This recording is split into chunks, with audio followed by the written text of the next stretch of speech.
je vais vous parler de l'asthme. A-S-T-H-M-E. L'asthme est une maladie des voies respiratoires dans les poumons. Nous avons deux poumons et dans les poumons, nous avons un arbre à l'envers comme ceci. Les troncs de l'arbre sont les bronches et à mesure que les bronches descendent, elles s'ouvrent comme des feuilles. Il y a environ 400 millions de feuilles ou alvéoles dans les poumons qui sont les zones où se fait l'échange de gaz pour l'être humain.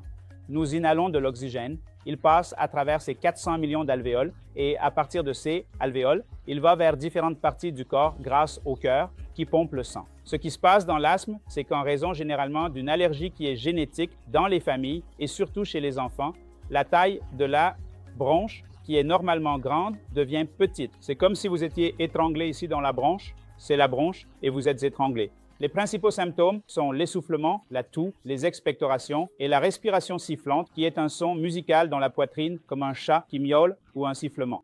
Ce sont les principaux symptômes qui surviennent dans les familles avec des rhumes et des toux.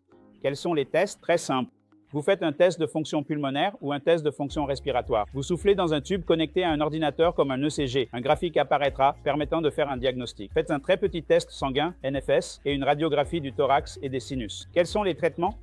Premièrement, ce sont les inhalateurs. Deuxièmement, les inhalateurs. Troisièmement, les inhalateurs. Ces inhalateurs doivent être utilisés avec un dispositif d'espacement et vous devez surveiller votre asthme comme un patient hypertendu avec un appareil de tension artérielle. Vous devez surveiller votre asthme avec un débitmètre de pointe. La dernière forme de traitement disponible est que cela s'appelle la thermoplastie bronchique ou avec une bronchoscopie qui est une endoscopie par le nez. Avec un tube muni d'une caméra, nous intervenons et chauffons les voies respiratoires de sorte que les tubes ne peuvent pas se rétrécir.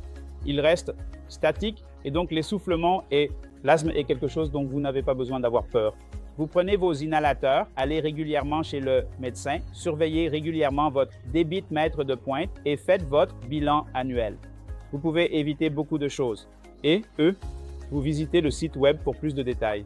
Merci.